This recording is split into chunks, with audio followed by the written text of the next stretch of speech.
the January 26th of 2026, time 11 a.m. US time up to 2 p.m. US time. Meeting area, Highland Metro Station, North Hollywood. Parking area, North Hollywood Metro Station parking. Wanted Museveni, wanted Muhoozi Kainerugaba. Bannayuganda bwagala mu ggwanga lya America naddala mu ssaza erya California bakutegeeza nti olunaku lwaleero balinayo okwekalakaasa ng'ennaku z'omwezi 25 omwezi ogw'olubeerera mwaka 2026 bagambye okusinkana ensinkana ya ssaawa 5 ez'okumakya okwekalakaasa kutandika ttawuni ez'okumakya kumekeza essaawa 8 ez'eggwanga lya Bungereza. Bakutegeezeza nti okusinkana bayitayo Highland Metro Station, North Hollywood. Highland Metro Station, North Hollywood. Oku parkinga North Hollywood Metro Station. Era nkima kigenda maaso lwalere ssaawa zino kale mwena bannayuganda bali mu ggwanga lya America ddala mu ssaza lya California mugende wagenda kubeera okwekalakaasa mu ngeri yonna esoboka mugende mu bwangu obanga olimanyi nti oli mu America naddala mu ssaza lya California please gendayo mangu. Alright, njagala okubaza abakomredi ab'Ebongereza omulimu agukoze ab'e Canada nfunye ka footage katono.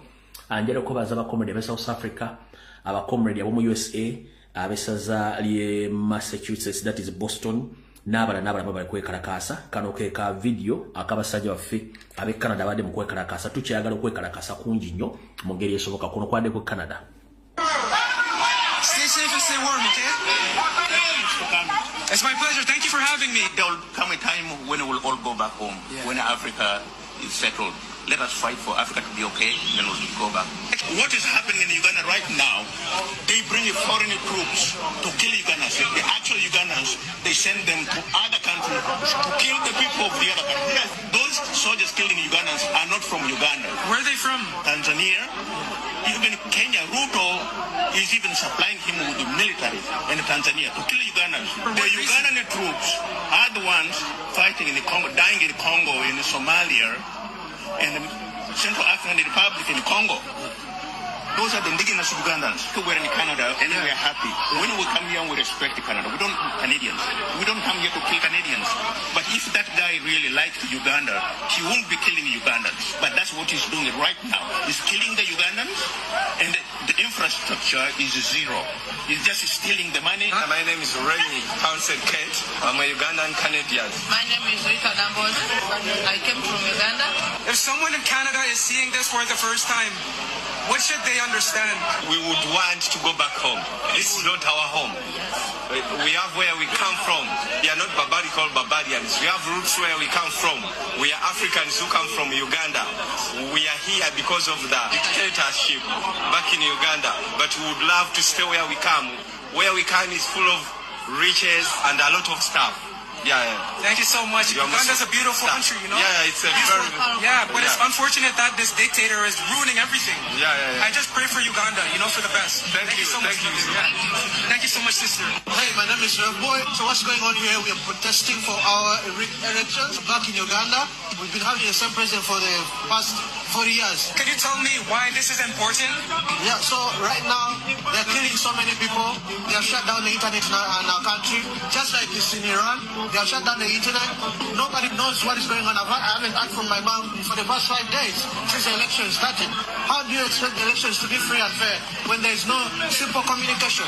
The people don't know what's going on in different areas, so the people can't determine whether this is a free and fair election. This dictator knows that Bobby Wine or His Excellency Robert Chagulanyi will beat him hands down. Mass killings from the dictator, kidnaps, rigging of our votes. When I speak about rigging, we won the elections. Our president, Bobby Wine, won the elections. The tally doesn't match with the people who voted recently back home. That's why we are nullifying that Museveni must go. Alright. So bakomredi be Canada mwe bali nyo bali ddala omulimu omunene gwe mwakozesa akuna be California abali mu kwekalakasa essaawa zino mwe bali ddala mu nsonga eyo. Kati njagala katandike munoonyeza wali president omuntu yena amuli okumpi president wonna wali mu labadaba style nkusaba ojja olize video eno abakulembeze ba national platform mwenna muntagire international committee njagala ebere ku video eno tuvudde waawo njalo tandika akatambi tugenda tekatandika tutya.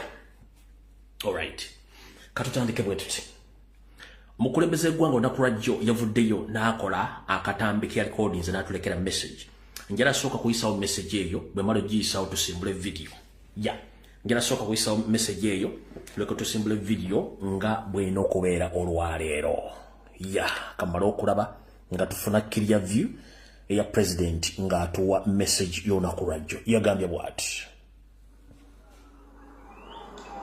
Fellow Ugandans and friends of Uganda all over the world, my name is Kyagulanyi Ssentamu Robert, also known as Bobby Wine, and today is the 24th of January 2026.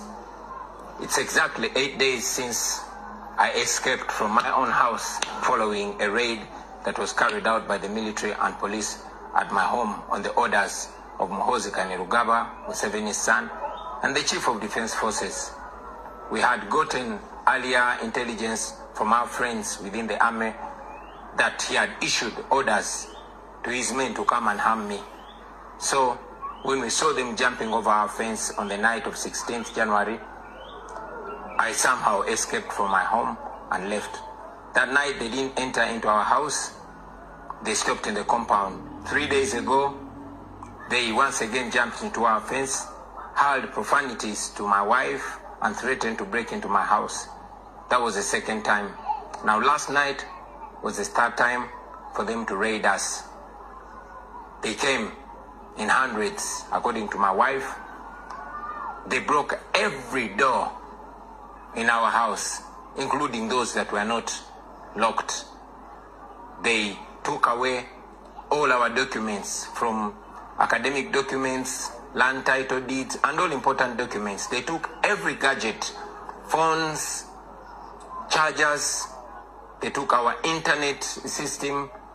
They even took all the laptops, including children's school laptops.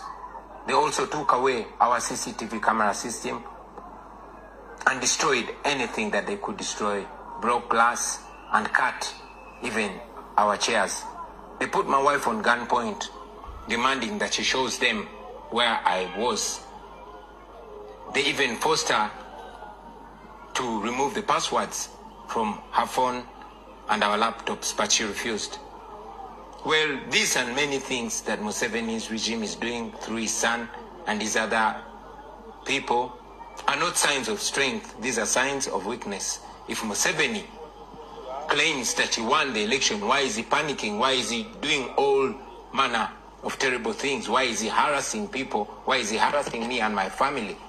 Those are signs of shame. Those are signs of illegitimacy. Now my message to you, fellow Ugandans, I am not in my home because I still want to be able to speak to you like I'm doing. I'm not in my home because my life is threatened. I take this opportunity, first of all, to thank the international community for the voices that they've raised, but to also encourage them to keep an eye on Uganda, especially at this critical time. To you, fellow Ugandans, this is our country. All this is being done to intimidate us. They've abducted two of my deputy presidents, Lina Zedriga and Jole Tukamshaba. We don't know where they are. They've arrested Mwanga Chivumi, my deputy president in charge of Buganda region, and many other comrades, to sow fear in us. I encourage you to be strong, to be smart, to be creative. These people are not as strong as they purport, and indeed they are not as smart as they are. They failed to find me for 8 days.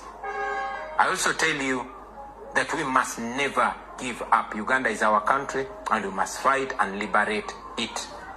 I will resurface at an appropriate time to forward our struggle. In the meantime, I'm not home because I'm trying to keep safe, I'm trying to keep alive, and I want to keep communicating to you. We shall overcome, we shall be free. People power, our power. Alright. Obaka mbulidde omukulembeze bw'atwadde olunaku lwajjo njala sooka kukolamu ka sort of clarification. Bamaama bataata mwenna abali mu diaspora n'abeewaka abadde beeraliikiridde nnyo emitima nga gibatunduze nti ate omukulembeze bw'anaakola video ne balocatinga waali, njagala bategeeza mutabani wammwe Robert Kyagulanyi Ssentamu akalulu yakamaze ono ali omuyita Bobby Wine mutabani wa Robert Kyagulanyi Ssentamu akaluya kamaze ono bamuyitani olwamuyita Bobi Wine kati yaliwo gobazanyirako omwana yamutuuma Kampala Solomon ali mu Kampala yamanyi bwagenda okikola bwe bwakikola so ekyo gandi simanyi record ze bali no ekyo tokyeraliikirira no akikola mu labadaba style mubere bagumye bagambye nti ajja kuvaayo sawa entuufu ng'entuuso okuvaayo wagenda bagamba sitogo wegero tambulya n'okutambulira buli kimu kyonna kati njagala mbere bagumunyo bamwe mwena nze mbagamba obadde ng'ogobera emyaka 7 ngera kuga mukulembeze ali stede nnyo nga bw'otakisuubira so Mr. President wona wooli nkutumiddeko webale kwekuuma ffe tulinze bulinzi kintu kyabike awo tuvudde akatambi mu butongole katandise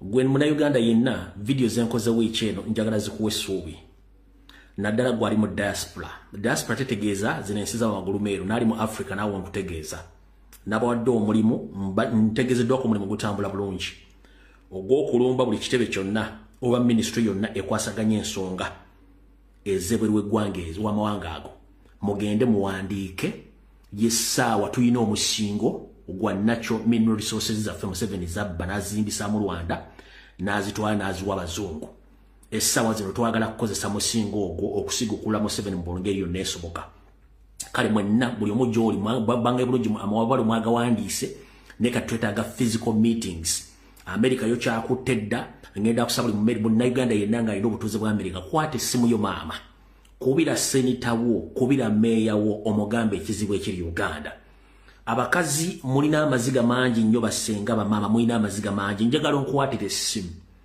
ng'otaddemu amaziga ng'olojja ennaku eri e Uganda nga Museveni kyakoze kyonna mukimanyi sigenda bibanyumiza senita tagenda sigala kyekimu ekirungi the first phase gye mwakoze basenita basinga obungi ba respondees nabagamba olutalo lukulembera omukazi luba luzibu nnyo teri asobola duwangula gwe senga wange muganda wange mwannyina azaali mu America ali e Canada ali e Bungereza ali mu Europe kwata essimu kubira me ba parliament wo kubira senita wo ng'okutta essimu oteekemu n'ezziga senita tagenda kulira ng'omukazi akaabira ku ssimu oba n'abaana abato nga bakaaba nga nnyabo akaaba senita n'asigala kyekimu already message yatuuse dda era nategedde nti America getting involved is on board but obuzibu obuliwo eggwanga lya Bungereza nsabiddwa ntegeeza abakulembeze ba national platform mu ggwanga lya Bungereza ne bawero wishers abaagala enkyukakyuka kyekiseera mu engage ng'ebimebe parliament aba buli kitundu kye mulimu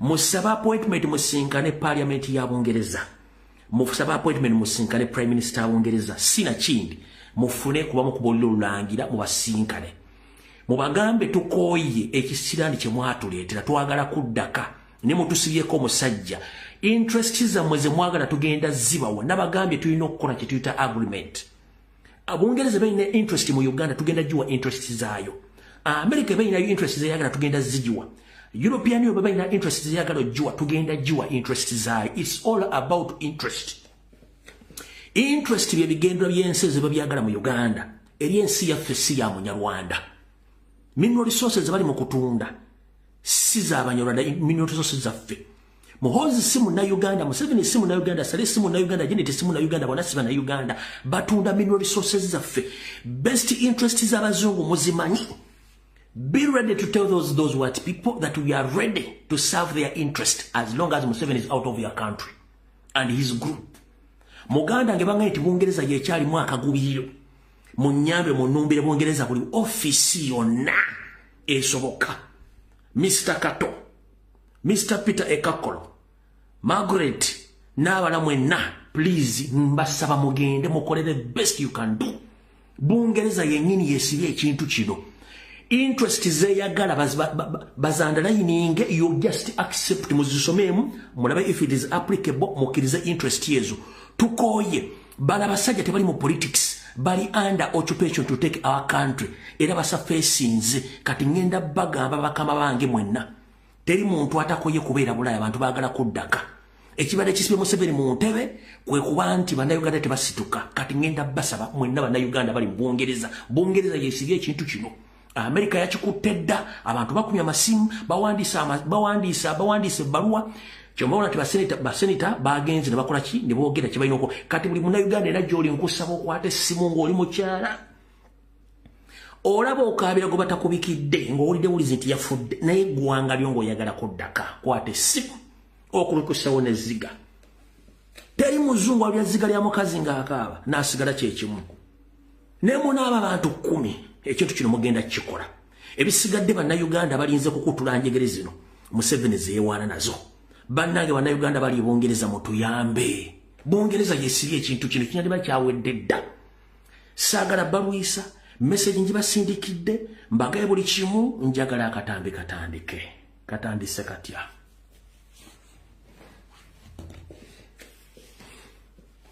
ngenda kusaba General Secretary wa National Platform David Lewis Rwongoya ngenda kusaba omwanika w'ekibiina kya National Platform Mukulu Katana ngenda kusaba Seke ne Nneke ya National Platform bamemba parliament mwenna abaagwa n'abaayita mweke nnyini mutufuukidde omuziziko lwaki ng'oggyeko omukyala gwe bayita Goreti Namugga abasigadde mwenna currently muli silent naddala women wing tosobola kungamba nti Babi Itungo Kyagulanyi bamulumbye mu makaage ne batuuka omukolako ebyensonyi ennyumba ne bagimenyaamenya ebintu babiteeka wansi mwenna abakazi abali mu National Platform ne musirika kobere MOP kobere kansala ne musirika mukoleraani ba MOP ba National Platform bakulembeza abakyala mu National Platform mukoleraani whom are you working for mukoleraani tulinamu Margaret yekka First Lady ne bayingira amaka ne bagamenya y'omukole bamukoze nga naawe oli mukyala nimba nga temwena kintu kyonna kyemwayogedde wadde postinga wadde okwekalakaasa kati kamba bireko ekyama mwe temumanyi kirimu refugee camp n'ekiganye Museveni okuva ero lwakitula okujja e Kampala mutabani we yapamye musolo ekigambo kinene nnyo mutabani we yasaze ebyayi mu lujjuliro nga bali mu kulya yeetumikkiriza n'agenda naluba bakaga Kyagulanyi n'amenya buli kimu ensi n'ekiraba baŋŋambye ensabe buli muntu alina smartphone ng'olina Facebook olina TikTok olina X olina YouTube channel muddemu mu uploadinge ebifaananyi byonna ebyenju ya president ng'egye bagimenyeemu muddemu mu uploadinge video entonotono ze baalazo nga president nyube bagimenya neza First Lady for 3 consecutive days nga muzitagingako international community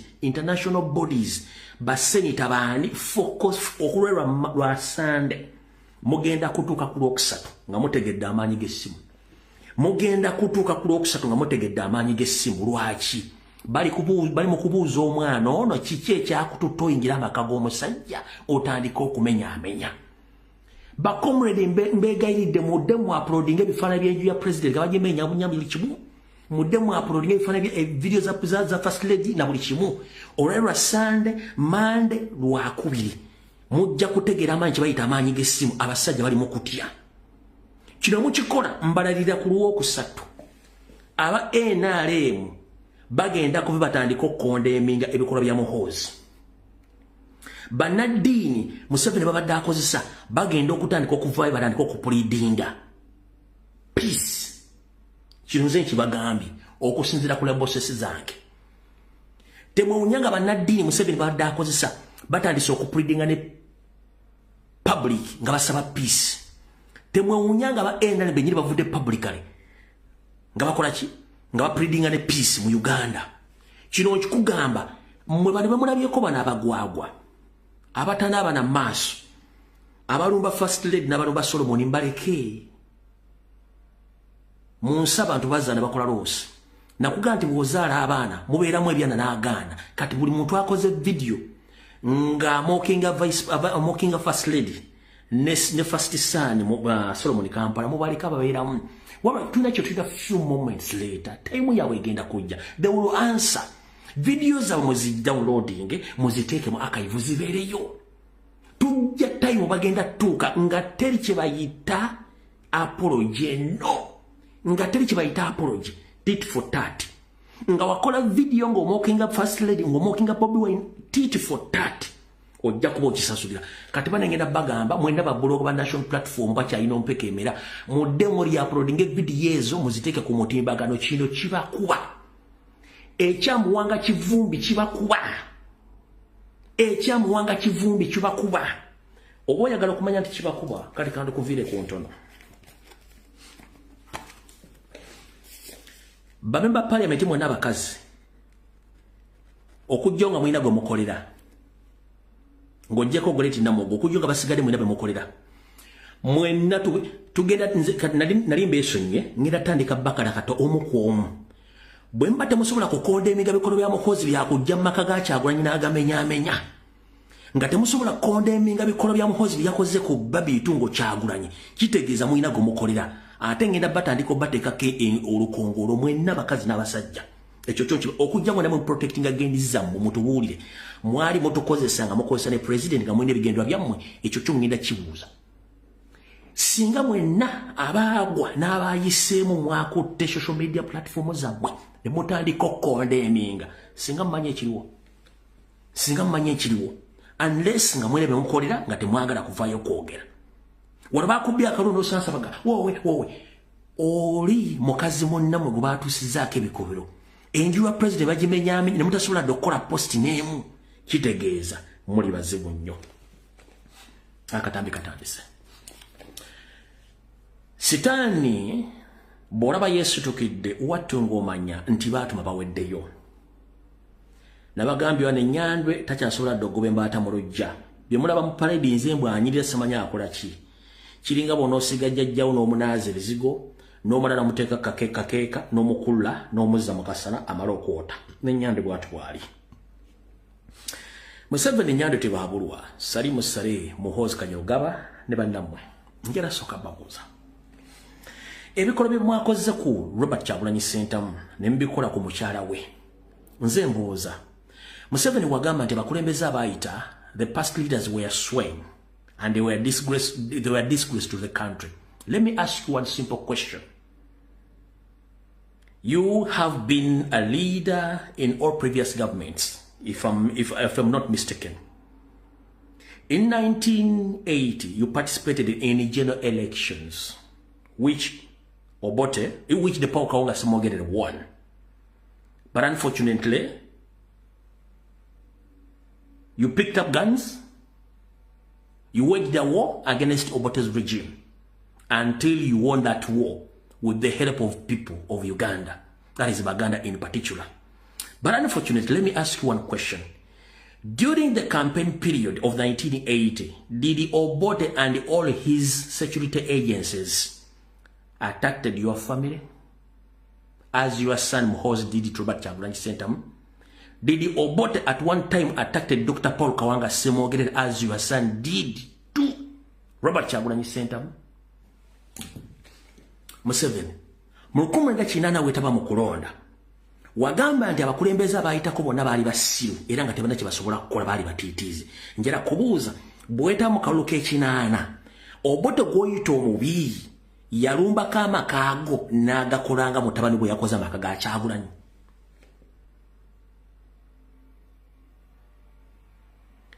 Obote yalumbako amaka ago n'akwata Janet n'amwambula engoye.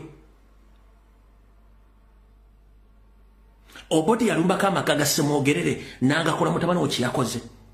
Obote yalumbako amaka ga Ssemwogerere n'akwata mukazi we n'amugyamu n'engoye.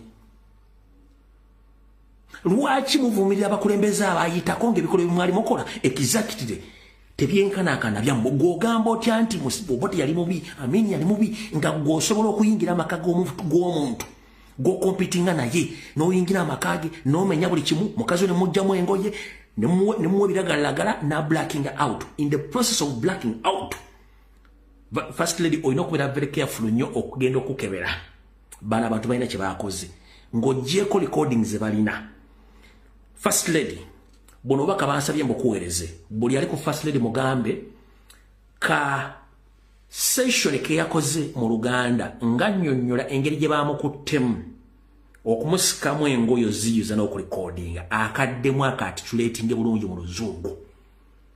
Senate ya America ekagala, Parliament ya Bungereza ekagala, European Union ekagala. Kubanga tekavuddeyo bulungi mu luzungu bakeetaaga ng'okonfirming nti baakukutte ne bakujjamu engoye n'osigala nga bw'obadde ne bakulikodinga akatambi. Beetaaga akatambi nga kali well spoken mu luzungu ne bekabeera kaddakiika 3.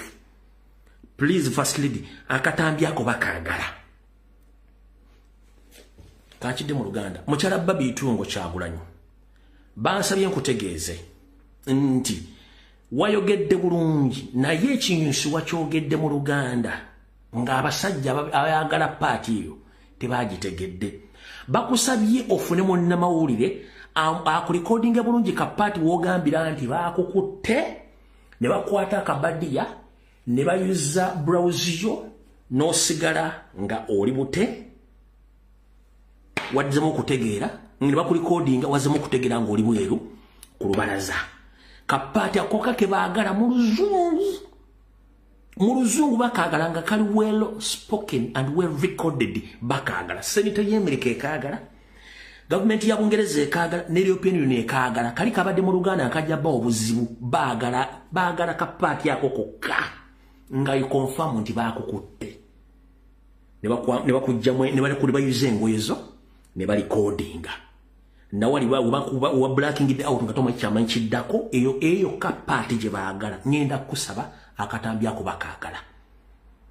Ntuukiridwa abantu bangi nnyo abali mu diaspora abali mu offices z'amanyi nti tusabire First Lady addemu atulikodingira akantu ako particular akantu ako kokka bakasaasanye ku international media ne mu parliament z'amawanga amatu kagenda kutuukayo kokka kagenda kumala egobe mu kibya. Ebisigadde byonna Mukama kwatizeko ofuna obugumu okalikodinge.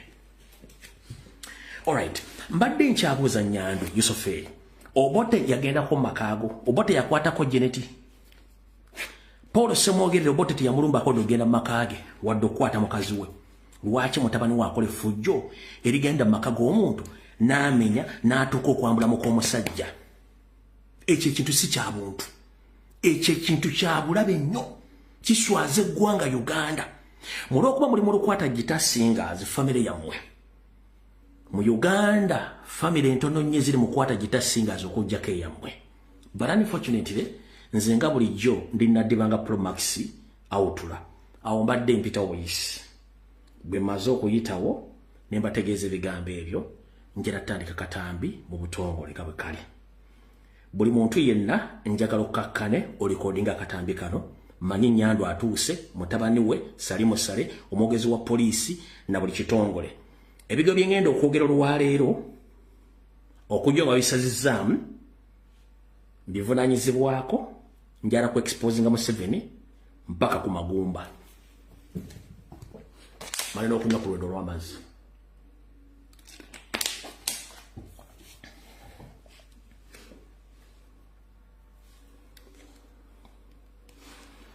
Omwami ono Lutumba Kisoke.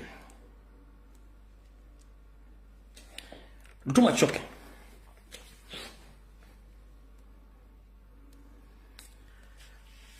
Soko me videos zino ndio kika tutandike video. Olwo Lutumba Kisoke videos zino zabadde makaga president. Mwazire yala ziddamu.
mumaze okukala bulungi nnyo. Kati omwami omwogezi wa police Lutuma Kishoke ayina amaaso agali olubuto kyetuyita pregnant eyes azolwaleero mu press conference n'agamba His Excellency Robert Kyagulanyi Ssentamu ali makage. Lutuma Kishoke with his pregnant eyes, he came publicly today and addressed the nation that Robert Kyagulanyi Ssentamu, he is in his house right now. Omuli bulungi nnyo omwami oyo ng'ayogera. Leka tusimbule video. Omwami oyo ayogedde bw'ati. Briefing I got today morning in respect to the status of Mr. Kyagulanyi Bobi Wine is that he is in his home or his house. He is at his place. Yes. My brother, you know very well, we have had instances where media becomes part and source of inciting of violence. Now, what you need to know as a whole is that all our actions have one end state, have one specific objective, to ensure that nobody destabilizes our security. Not a journalist, not any form of reporting, not any citizen, not even Kyagulanyi himself. So we shall, and I repeat, all our actions shall be geared at preventing any individual or group of individuals from inciting violence. So if in our intelligence estimates and predictions is that the movements of the fourth estate is in any way going to propound, is going to incite, is going to have an effect on violence, we certainly shall take countermeasures, which may include certain measured restrictions. So we are not allowed to access him? We shall come out clear on that. Read my statement. All right. Mr. Lutuma Kishoke, with your pregnant eyes, we appreciate your lies, but unfortunately I'm here to expose the regime. Publicly, the police of Uganda has come out to say, or to state that Robert Kyagulanyi Ssentamu is in his house, which is okay because we're used to such statements. These people are suffering from cow mentality, or the system called sell a cow and educate a cow. Those people, they're cattle keepers. So in the process of keeping cattle, they sell those cattle to educate their kids. So there is no different their thinking capacities between them and their cattle. They think the same. So we don't blame them. So mukuru Lutuma Kishoke, bwoto boyogere tukobaziza nnyo, nenjagala kusooka kubuuza mukuru. Ebigambo ebyo byogera osinziira mu Uganda ng'otudde bulungi nnyo birikodingiddwa era bimanyiddwa. Ffe tetufuddeeyo bakaba bookolera kye twagala okumanya nti amateeka mugakozesaako ddi n'obwongo bwammwe. Buli muntu mufudde ntasobola kwogera mu Uganda. Mwalabyeko polisi ya Uganda nga eyogera ku kikolwa ekyokuluma amaka ga president? No. Mwalabyeko polisi nga eyogera ku kumenya ennyumba ya Robert Kyagulanyi Ssentamu? No. In fact, singa kyabadde kisoboka badde bagenda kujja ne gunduuza bayolewo ennyumba ya Kyagulanyi nkiddamu. In fact, bana basajja badde basobola okujja ne gunduuza ennyumba bagiyolewo obuyoozi ku busungu babadde nabwo. Okitegeera? Badde basobola okujja ne gunduuza obaka zino zitulakita amajjigere ne bayolawo ennyumba y'omusajja ne bagiyolawo okusinziira ku busungu babadde nabo. Kati njala nsooke mbategeeza ensi weetuuse, Uganda weetuuse. Polisi tennavaayo kwogera ku kigambo nti ennyumba ya Kyagulanyi bagirumbye ne bamenyaamenya buli kimu. Tebannagenda n'amaka ga Kyagulanyi. Kola due diligence oba kola forensics. Botya ani yamenye ennyumba, ani yamenye ebintu, ani yakuttemuko omusajja n'amugyamu engoye, tebannakola kintu kyonna. Jointly with the mainstream medias of Uganda, shame upon you. Mainstream medias of Uganda, shame upon you. Since the invasion of Robert Kyagulanyi Ssentamu, nobody has posted that the house was invaded, The First Lady was attacked and mistreated. Nobody has posted anything. Kubanga yeyo embeera bweri mu Uganda. Buli muntu omwagala asirise. Ne mukuba baagala nga basirise ne batamanya nti ekisinga obulwadde. Obulwadde bwe buluwa. Obulwadde bwe buno. Katutandika akatambi. Nze kati naddibanga Pro Max Outla alinye kujjoba. Naddibanga Pro Max Outla alinye kujjoba. Kati kambasi mwe namanyi kimulimpa. Njagala eno session tujikwate mpola mpola. Mwe namanyi kimumpa video ngewedde. 1. Nyando ya soferi emyaka 40 gy'amaze nga afutubadde ku ggwanga eryo. Abadde nga concentratinga nnyo okuteeka obutujju mu ggwanga kye tuyita tera. Okucreatinga rebel groups mu Uganda nga abantu abakipingira mu fear. Nga abesinga nti alina intelligence. But unfortunately ekyo nakibadde kyakulimba. Museveni kenyiri yabadde creatingira rebel groups. Yabadde creatingira terror attacks mu Uganda. Nga agezamu kubbira ssente nga ayita Minister of Defense. Nga akola buli kimu tabanga kona intelligence. Museveni tabanga kona intelligence lwaki. Njagala tugende mpola. Ebbanga lyonna Museveni yabadde ajja abalimba nti alina best intelligence mu Africa tabanga kona intelligence. He is just a lucky fool who uses his gorilla war tactics to keep Ugandans in fear, creating rebel groups, creating terror attacks, and the immediate effect, he comes out to defend and to intimidate the public. Ebyo kabadde akozesa. Njagala ompulira Museveni agamba nti alina intelligence mu ggwanga lyonna.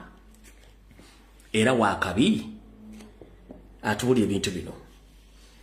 Museveni obadde ng'osettinga up intelligence reports. Nenga intelligence reports ozireta after incidents to happen or the incidents has happened. Mumpulize bulungi.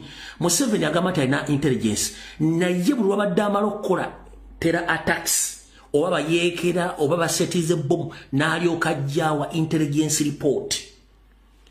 Mu nkola entuufu eya intelligence. Intelligence bagikozesa to prevent. Intelligence bagikozesa kuziyiza. Wali chetuga nti prevention is better than cure. Intelligence is used to prevent. Na iye Museveni intelligence report agireta incidents zimaze okuhappeninga eyo teba ngako intelligence no. Olw'ensonga nti yabamu action ebikolwa ebyokutulugunya n'okutaba na Uganda kati tasobola bawa intelligence eri alemese okuteekawo ekintu kyagala ensi erabe. Oba mukitegedde Museveni tabanga kuna intelligence no. Yateekawo chief assistance of military intelligence CMI ne ESO. Those are the terrorist organization. ESO ne ISO ne CMI. Those are terrorist agencies or terrorist organization. One, ekintu kigwawo najja ne bakola report ne bagimuwa n'agisoma ne bagisoma. Kitegeeza nti kyebandi badde bazizo obutapeni obutagwawo. Bakikola ne kigwawo then ne bajja bakola report. Nga kimaze okugwawo eyo tebera intelligence report no. Already baba bali mu kuteekawo kintu kye bayita ekyo mu luzungu oba mu lulimi olw'obukessi bakiyita after report. After report you analyze ng'omaze okukola forensics so nga ate intelligence report ojja n'ogisoma. In fact ne intelligence report bagisoma intelligence report gye bakozesa okukwata n'okuziza kyonna kibadde kigenda okubeera oluvannyuma ne bajja ne badisplayinga ne basoma intelligence report nga bamaze okuziiza ekintu ekyo. Kati ye Museveni gyayita intelligence report yeekulyetingira obutujju n'amala n'asindika ttiimu ye nejja n'ekola report. Eyo tebera report no. Aba basomera forensics report teberangako report. Kati wate badde akikola mukitegedde bulungi no. Bwe malo kitegera bwe kityo wabadde avugira ebbanga lyonna.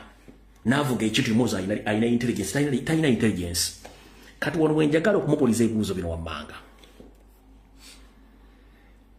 olwaleero njagala kugamba ngenda kwabiza Museveni ne fake intelligence ye omuli external security organization omuli external organization omuli CMI police SFC RDC RCC zipiso diso puso n'abala bonna bano bonna tebalina intelligence gye bamuwa lwaki kankunyonyolo kitegeere bano bennyini batujju these security agents bano bennyini batujju batya tosobola kuŋŋamba nti since 1986 nga wakava mu lutalo obaddenga oconcentratinga okutta bonna ba political opponents bo wulira bulungi nnyo ayina intelligence yandibaddenga buli muntu yenna mu Uganda ali safe wabula mu Uganda since 1986 ba political figures babadde battibwa nga tewaliwo report efuluma ba religious leaders bade battibwa nga tewaliwo report efuluma ba businessmen and women bade battibwa nga tewaliwo report efuluma ompulya bulungi nnyo abantu ba bulijjo bade battibwa nga tewaliwo report efuluma bane bafuzi bade battibwa nga tewaliwo report efuluma gwagenda okukolagana naye gwabira naye abamuwakanya mu ndowooza batta kati naawe njala tukkiriziganye report zonna Bukyanga Museveni ava mu nsiko report yani yali efulumye agambye alina intelligence report yani yali efulumye abantu bonna bati bamukyana mukanga yakawamba tebafuna nko report okuli ne yakayira tebafuna nga report bonna nakati ne yasembyeyo yabadde honorable Muwanga Kivumbi teyafudde nze kenyi nazze ne mu exposing nga 14 January mugaba mugenda kola ABCD olwokuba nti badde babaza okukola dda ripooti yaabwe nga bagenda foijinga mange gibakwata Muwanga n'agenda maaso n'akikola oluvannyuma n'ajja nga amaze okukola ekikolwa kye kimu n'ateekayo mbu intelligence report agina okuva mu bantu be kati oyo aba alina intelligence aba alina intelligence kitegeeza talina abadde atuvugira awo good enough mwena mbadde mbumbuza president yabadde ategeeza Robert Kyagulanyi Ssentamu nabagambye Kyagulanyi yakomye mu kalulu ono waliwo Bobi Wine mukola akatambi ako mu second saa 3 ezaasoose yabadde ayagala kulaga Nnyandwe ne mutabani we temulina intelligence mu Uganda n'asooka balagako background okubalaga sagala mugenti ndi South Africa simanyi ndi Uganda ndi mu America simanyi ndi Congo ndi n'abalaga ndi mu Uganda mwennyini n'abalaga bw'amala obbalaga n'akola video bulungi nnyo n'agita kitegeeza nti ne intelligence teriiwo bwe mba temusobola kudetectinga muntu ali mu Kampala mu Uganda so mu detect kimusobola kukola omuntu n'afuluma enju n'atambula ne mujja ne mumenya nga mulowooza mwali n'osindika ne kitaffe mu nkwe bajje babege bateeke obumobulo bukwata amaloboozi mu nju n'ogaa nti tolina intelligence kati kambabuulira president yakoze video nga alina ku exposinga Museveni ne system ye tebalina intelligence teriiwo ezo 30 seconds yesu sinaasika bwati yabadaga kaseke mbalagenze wendi ndi mu Kampala wano n'agibalaga n'amala n'ababulira ebigambo kati abasinga bwe kyemwategedde ekinyuzi kyabadde kulaga bano nti mwendi ate mwena kyemusobola kunkola kati Museveni kansoke nkubuulira mu 1980 wakozesa Abaganda ne bakutereka emyaka gyonna Abaganda ne bakutereka emyaka gyonna mpaka lwawangula oba soba mazeewo ono mwana gw'osuubidde nti Abaganda tebasobola kuteeka muzzukulu waabwe wa mwana waabwe wadde nkozenge osuubidde nti Abaganda tebasobola kuteeka mwana waabwe bwe bakutegekera gwe mugwira eyajja alomba nga wagira kuluma tebasobola kuteeka mwana waabwe nakumukuuma mu mbeera gavumenti yo gyerimu gw'obadde osuubira tebasobola kutereka muzzukulu waabwe nakumukuuma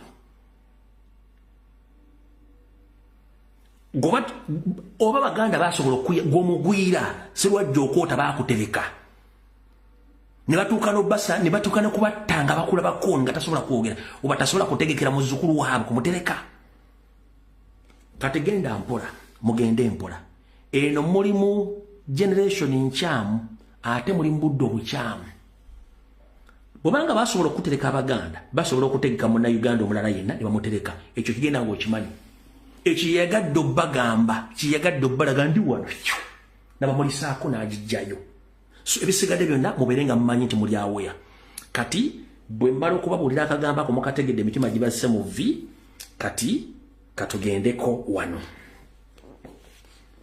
mbagambye nti bwe tutunulako okuva emabega Museveni tafulumyangako lipooti yonna eraga assassination oba murder mu Uganda. Waliwo alina assassination oba murder report since 1986 nga bagiteeka mu public domain oba mu public archive nga mweri eraga nti Dr. Rutankome Andrew Kaira yattibwa bw'ati. Eraga nti yali Benichwono bamutta bano ali ludda wa. Abantu bonna bazze bafa mu Uganda bakulagako forensics bakulaga report yaabwe e assassination oba ya murder. Bagikulagako kitegeeza tebalina intelligence bano badde batufumba bufumbi kati mujja tegeera kye bayita omuntu ng'akooya ensi. One, wulira bulungi nnyo.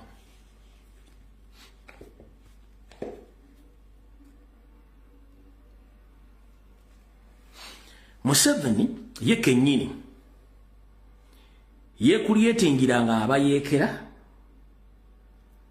omuli Koni omuli Alisira Kwena omuli ne ADF nga abakozesa omukolera ebikolobero bye ye nga ajja kimu tera rebels nga byateekawaawo n'abavugirako mpaka olwaleero kati asanze ekintu kikyuseemu. Museveni bw'ogamba nti olina intelligence tukubuuza what happened to all assassination and murder reports. Kubanga intelligence ereta information before nga abagenda okukola ekyo bannakikola. Wabula gwe ekintu kimala kuvaawo kimala kuggwawo n'okoleta intelligence report. One, twasemba wano nga tuyingira mu campaign ng'otegatega bomu ne basikyali bo babirungi ne mutega bomu ne zitta abantu. Tugenda okuva mu muntu gandi munatusonyiwa ebitongole by'okwera ebindi badde betega bomu nga baagala nsimbi. Bannayuganda baafa. Famire zammwe mwazisasula. Si mwateganga bomu. Kitegeeza temulina intelligence. Nkugamba dda reports zonna assassination reports zonna nga mutidde mu bannayuganda obwemage tezirabikawo. Mwe buli muntu yina gweweraliikirira wamuttanga.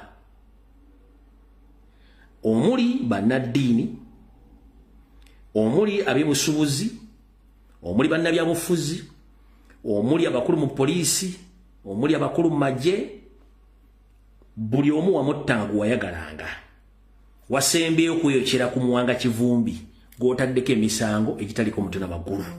Ompulya bulungi nga waganye wadde okuleeta omusajja yakubye essasi ku nju ya kivumbi gwe n'okwata kivumbi n'omuteekayo eri. Kati kyemwagala okuteekako charges mwamutaddeko nti n'abala abakyali ebweru abali mu kutambula betumanyi obulungi b'ogenda okukwata. Abadde ku video ya jjo gye nakoze olunaku lwa jjo abagibaddeko bulungi ngenda baleetera oluwombo lwa video olwaleero mu luwulire. Mpulya bulungi nnyo mu luwulire.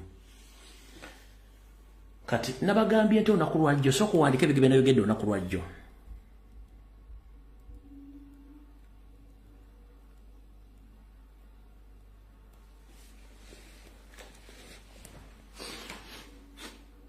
Jjo nayogedde biki? Already nakoze video ya jjo bana abasajja n'abakubye 10 ku bwereere ne ripooti yennyini bagiwandiise dda engeri gye bagenda okuggalawo ekibiina kya National Platform ripooti ngenda gibawako kopi era ngenda sula nga ngipostinze wabula bajja vve bagambe nti ebbaluwa eri feeke ngenda gibamulisaako wano naye bagenda kuve bagambe nti ebbaluwa eri feeke ngenda sula nga ngipostinze kanjiba uweko wano kubye atana bya video ya jogendo ojinoonye ebbaluwa yiyo gira bulungi asobola gisoma gisome ebbaluwa yafulumye dda eriko stamp bulungi nnyo bagitaddeko dda gyeri bagiterese bajja kyusa mbukyusa naku za mwezi yiyo osobola gisoma bulungi Chris Magezi omwogezi kulwa omuduumizi w'amagye acting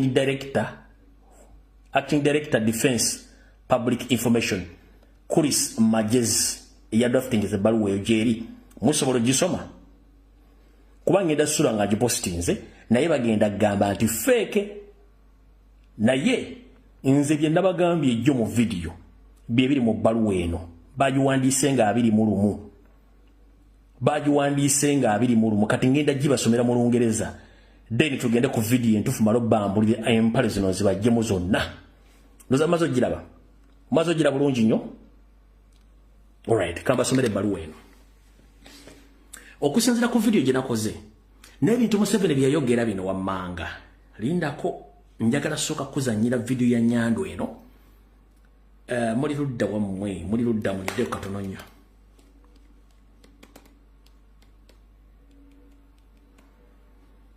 ngenda jita ne bagenda gamba nti fake nga bulijjo basing on Museveni's video yerwali erwerwa yangu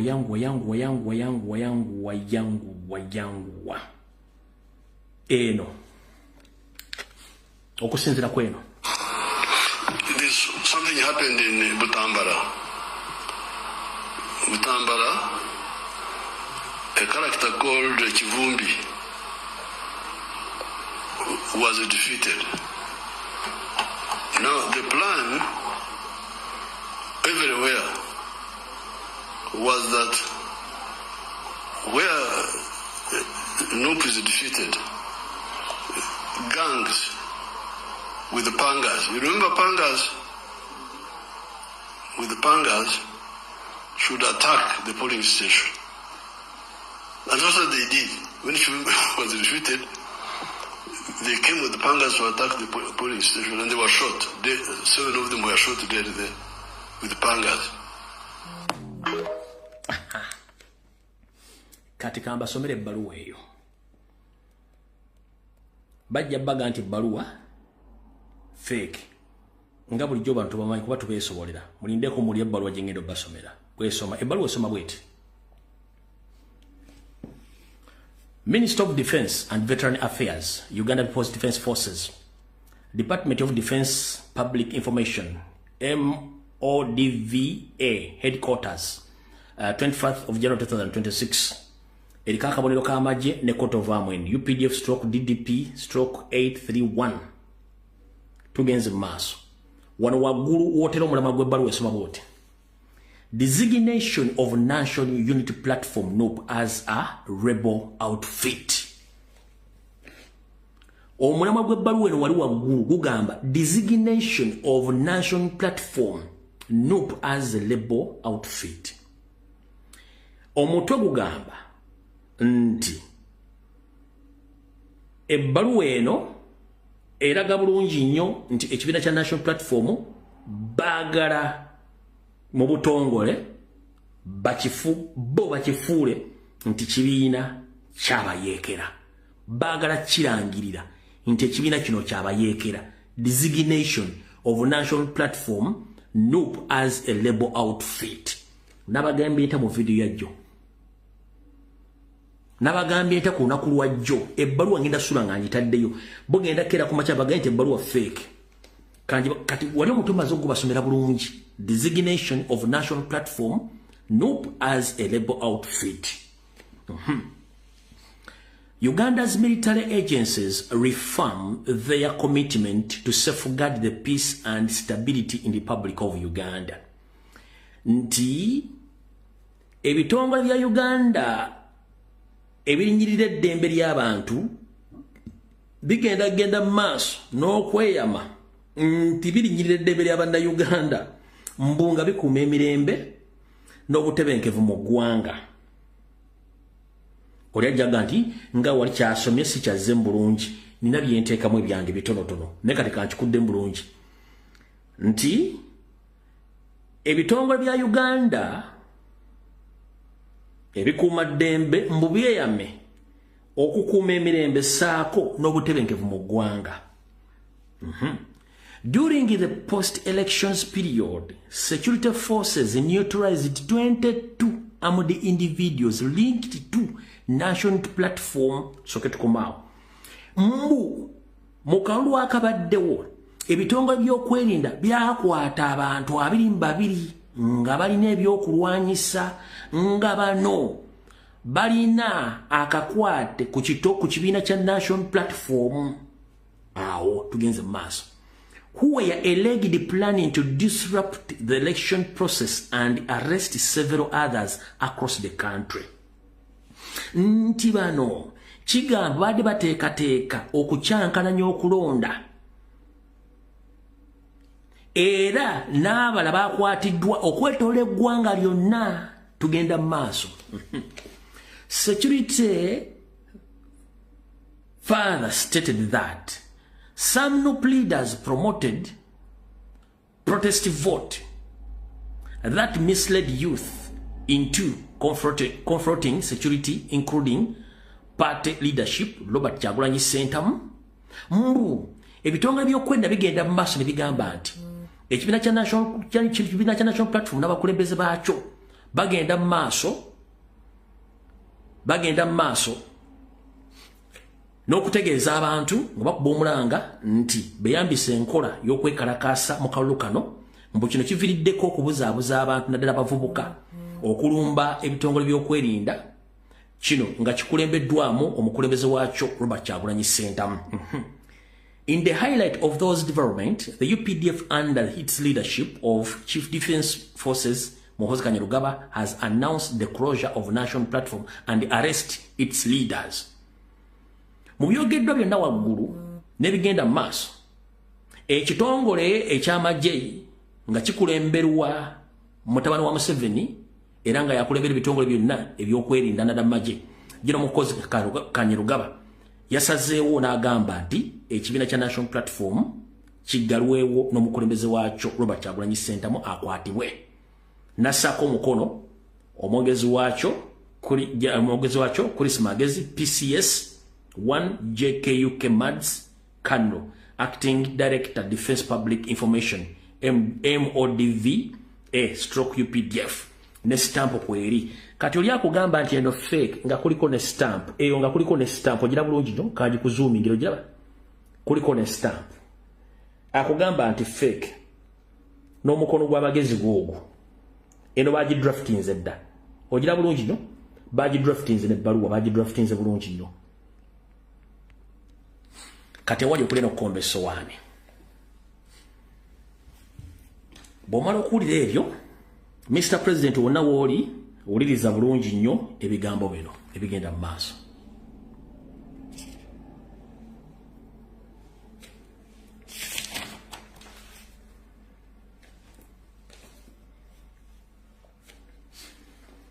Nyando Yosoferiti bahabulwa General Salim Sarakanda naho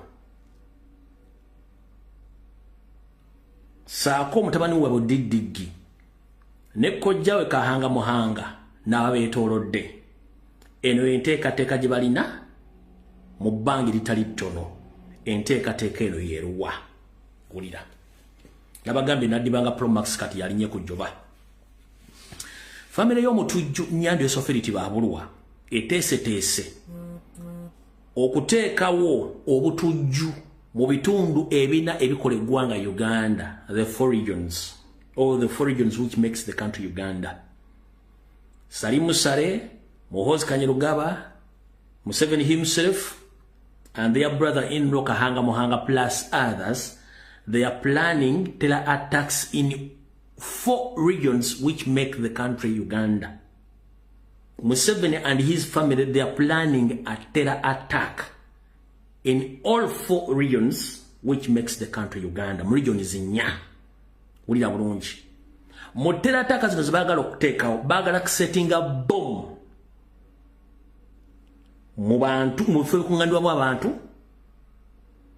bagala kukuma muliro ku nju z'abantu bagala kukuma muliro ku bizinesi z'abantu bagala kutemula abantu n'amajambiya oluvannyuma ebikolwa byonna babirinkinge ku kibiina kya National Platform n'abakulembeze baakyo era publicly bajje babakwate n'abasigadde bonna saako ne ba parliamenti babateeke munda ekibiina bakirangirire nti kyabatujju era bakiggale as soon as possible.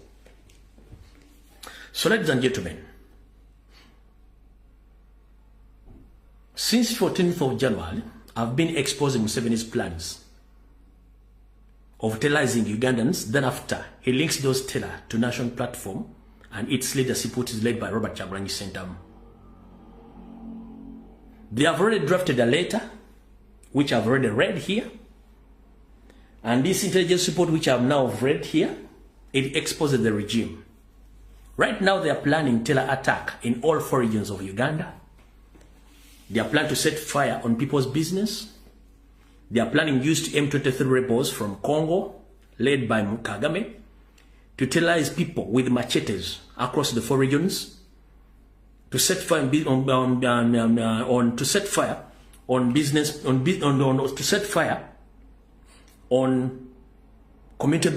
the businesses of some individuals in Uganda. Thereafter, they are going to link those terror attacks on national platform. From there and then, they are going to link those terror to national platform and its leadership, which is going to lead the closure of the national platform and the arrest of all leaders, including the elected MPs and our President Robert Kyagulanyi Ssentamu, and officials that will come out using the military court martial or the UPDF to announce the closure and the ban of national platform in Uganda. And whoever they find supporting or linked national platform will face it live. So I'm here to inform the international community that these people, they lack common sense. They have been leading that country on the mercy of some indigenous educated Ugandans. Right now, some educated Ugandans, they have withdrawn their support from Museveni. They need a change because they have discovered that Museveni and his family, they are creating a monarch, which after Museveni wants to hand over power to his son, whose son is mad, totally mad. And I'm encouraging all Ugandans in UK, please approach the Sandhurst Military Academy in UK, inform them that the boy who was trained from that academy, he had become a public nuisance. If it is possible, they can cancel his academic qualifications of Sandhurst.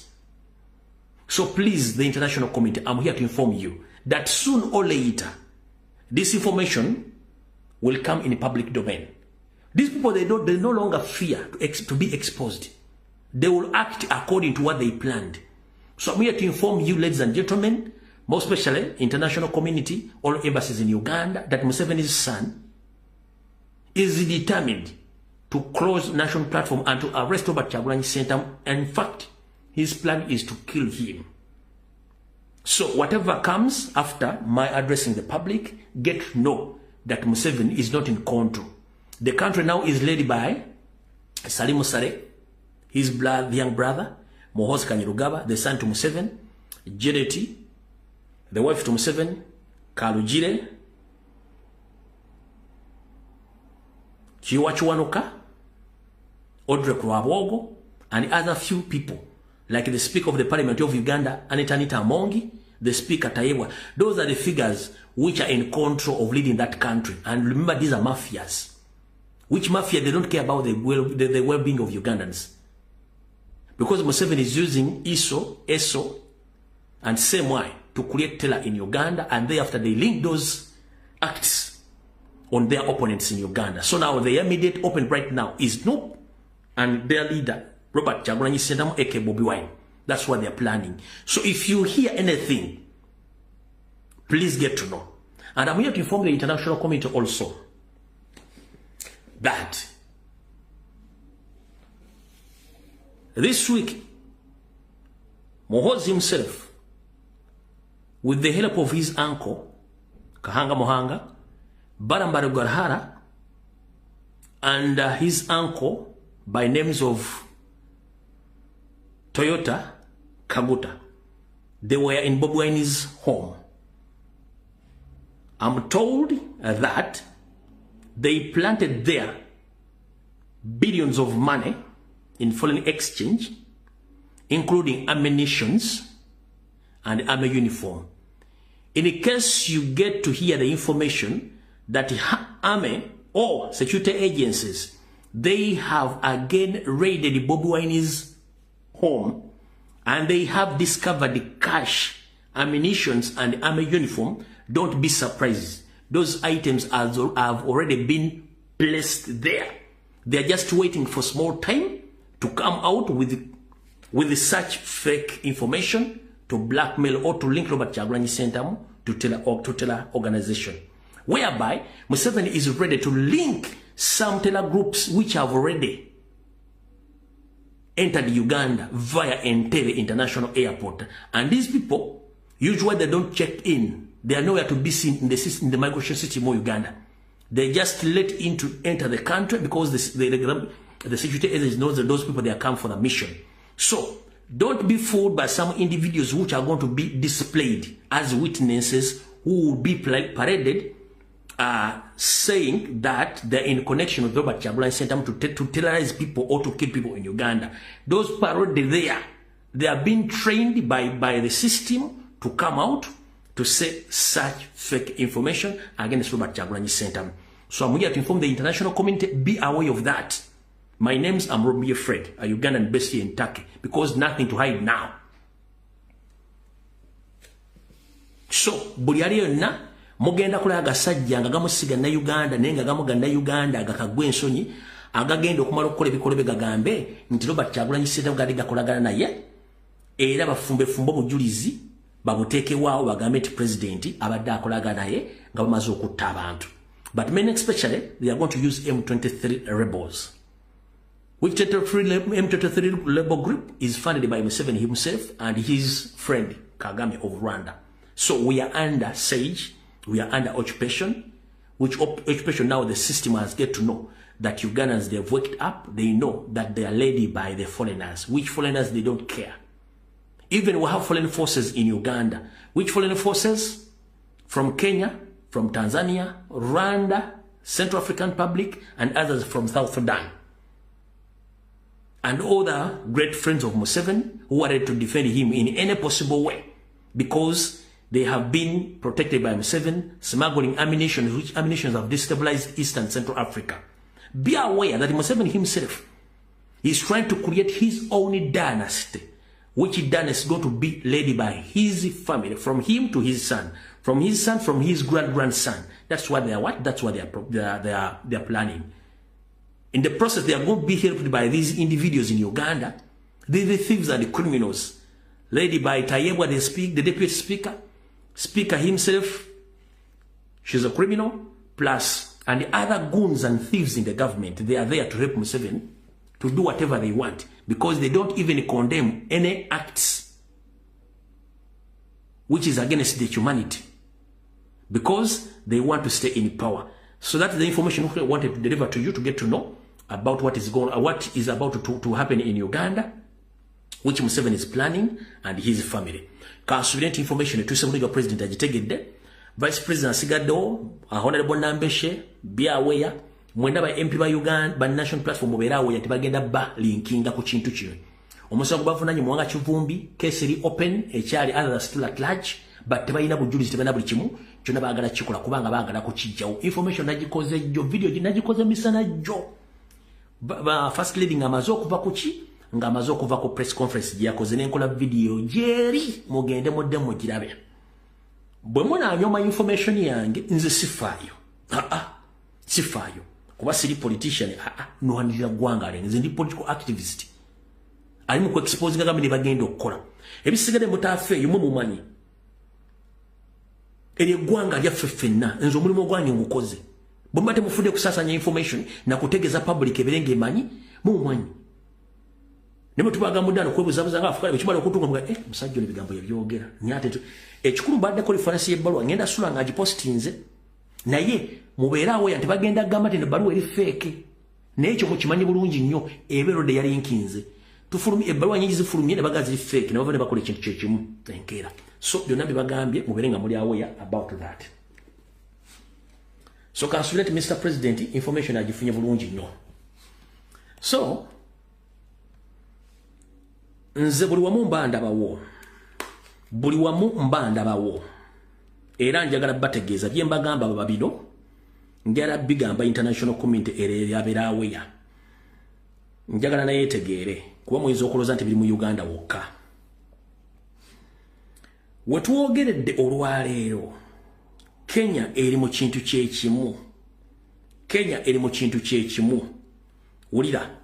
Ebintu Ruto byakola, Museveni byakola, Ruto bamusomesa kati byakola. Eno message evudde Kenya. Gachungwa oba Gachuga have claimed that William Ruto has sent a killer squad to kill him. Eno ibadde post.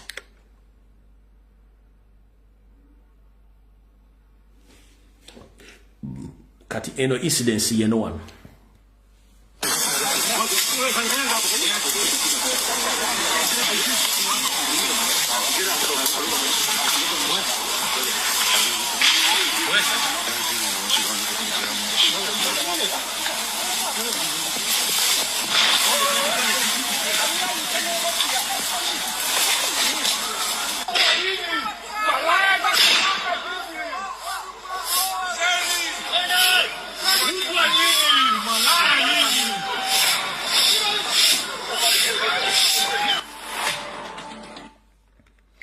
Mukitegedde same script balumbye omu kubavuganya Ruto bamulumbye mu church ne bakuba amasasi tiya gas motoka zonna ne bazaasayasa same tactics kubanga oli avuganya Ruto nkabaddiremu lyoke mmanyi nti ono kyatendeko oli kyekiri kankabadde muyinza okuza nsaaga nze buli wamu nkubawo torch kyo kibadde Kenya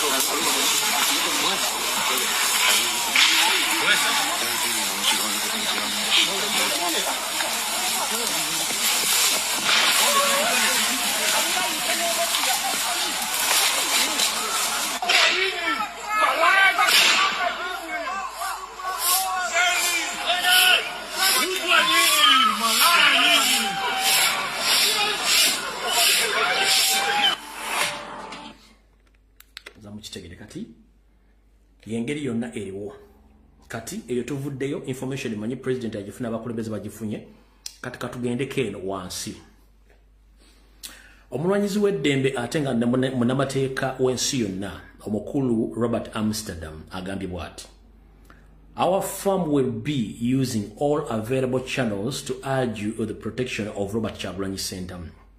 The international community must not be complicit in the ongoing attack on the people of Uganda. Omulwanyizi w'eddembe ate nga munnamateeka w'ensi yonna omukulu Robert Amsterdam agambye nti akubiriza ensi yonna okweyambisa buli kimu ekiriwo okukuuma Robert Kyagulanyi Ssentamu era akubiriza ensi yonna gyeri okugezaako okutunula Elisa George n'okuvumirira ku ngeri amaka ga Robert Kyagulanyi gyalumbiddwamu saako naye kennyini ng'omuntu oyo abadde Robert Amsterdam. Eno ye nooti ye gy'awandiise ku mukutu gwe ogwa Twitter. Okay, tuvudde waawo. Ekibiina ekibaga amateeka mu Uganda kibayita Uganda Road Development Center kiwandiise bwe kiti. Kigambye Kampala, Uganda, 24th January 2026. The Uganda Law Society USLS strongly condemn the violent home invasion and the assault on Mrs. Babla Itungo Kyagulanyi in Magere, Wakiso district at the night of 23rd January 2026, shortly after a USLS delegation visited her that afternoon to discuss the modalities of liberating her from family and 8-day hours arrest. Following the consultation with following the consultation with Mrs. Kyagulanyi and her legal team, it has been confirmed that the armed intruders broke into her Magere residence, assaulted her, and demanded information about her husband's whereabouts. Assorted documents, properties were seized. She suffered physical injuries and physical trauma, necessities in hospitalization. This attack by the Uganda Defense Forces under the police supervision constitute a blunt abuse of state powers, violating fundamental rights to liberty, security, dignity, and privacy. It is a deliberate attempt to intimidate and silence the opposition or to provoke the civil unrest, particularly given to the recent dispute elections and ongoing waves of detention, torture, and enforcing disappearance of national platform leaders, supporters across the country. USLS reject the militarized suppression of the political opposition and provocation of peaceful civilians. No one should be subjected to violence by the security forces under a pretext of national security. Mukitegedde bulungi nnyo. Esagala gigendamu obudde buwanvu katugende ku ebbaluwa ya munnamateeka era omutendeke omukyala Justice Kisakye ye gyawandiise. Ngenda basomera ey'omukyala eyagamba Museveni openly tewawangudde kalulu ka 2021 wakabba n'akola lipooti ye Winyiddolo n'agibba awava entata era ye n'abinyika mu nsuwa n'agenda mu buwaŋŋanguse. Justice Kisakye awandiise bw'ati: Message to Dictator Museveni. Obaka buno mbuweereza Saabatujju Museveni oba nakyemalira Museveni. Museveni, many Ugandans have been forced into exile, fearing for their lives. Museveni, bannayuganda bangi nnyo basindikiriziddwa okudduka mu buwaŋŋanguse nga batya okufiirwa obulamu bwabwe. Others have been pushed into seeking unemployment in foreign countries where their safety and well-being are not guaranteed, simply to fend for themselves and their families. Ababanji nnyo basindikiriziddwa okugenda okufunoonya omuddo ogwa kiragala mu nsi ezitali z'aboowe, saako n'okugamba nti bafunireko obuweerero gye bali eyo gye banaasobola okweberezaawo saako n'okubeezaawo famire zaabwe. Among those in exile is the president of Law Society, Isaac Semakadde. Mwabo bennyini betwogerako kwekulira ekitongole ekibaga amateeka mu Uganda ekya Uganda Law Society, omukulu gwe bayita Isaac Semakadde. I, a former justice of Supreme Court of Uganda, and many other Ugandans are currently living involuntarily in exile, having been forced to flee for fear for our lives. Agambi yeke nyini ng'omukyala Justice Kisakye eyali ali ku ddaala ery'ekkooti esembera ddala mu ggwanga.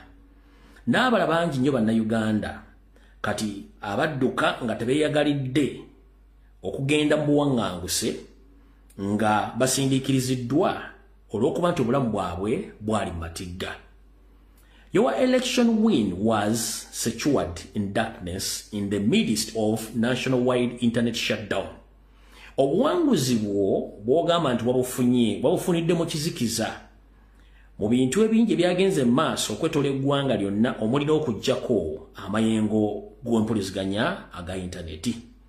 The statement and the actions that have followed since you were declared the winner continue to raise questions whether you actually won the elections. Ebigambo ebyogerwa n'ebikolwa oluvannyuma lw'ogwe agamba nti wawangudde akaluluka ng'era baakulangiridde byongera okuteekawo ebibuuzo eri abo abantu nga babuuza owaayi ebikolwa ebikolebwa n'ebigambo ebyogerwa biteeka ebibuuza akaluluka n'owakawangudde ebya ddala. If you won legitimately, repression is unnecessary.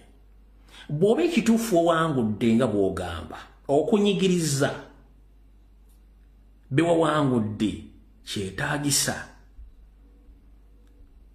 If repression exists, the legitimacy is in question. Okunyigiriza kuno okuliwo essaawa zino mu bannayuganda ngera kukyaliwo kuno oyagala kulaga abantu nti kulaga nti owangudde akalulu kano oba okuleka abantu nga bibuuza ebibuuzo ekituufu kyeki. Your manifesto did not include hunting down those who didn't support you. Endaga byogenda kukola abalonzi bakulonde gye tuyita manifesto tewateekamu kintu kyonna kiraga nti bw'omala tewateekamu kawaayiro konna kalaga nti tewateekamu kawaayiro konna kalaga nti abatagenda kuwagira ogenda banoonya. Mu manifesto yo oba mu manifesto gye tuyita endaga byogenda kukola tewateekamu kawaayiro konna kagamba nti abatakuwagira ogenda bacunya oba ogenda banoonya.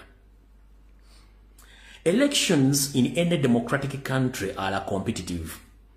Ebyokulonda mu nsi zonna ezirimu emirembe ebyokulonda bibeera byakuvuganya.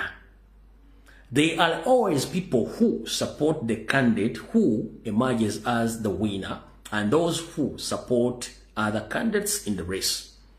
Akugambye nti nga bulijjo kibeerawo abantu bennyini bawagira omuntu waabwe gwe baagala era avaayo ng'omuwanguzi y'oyo abalondeddwa abantu abo gwe baba bawagidde mu lwokaano olwo.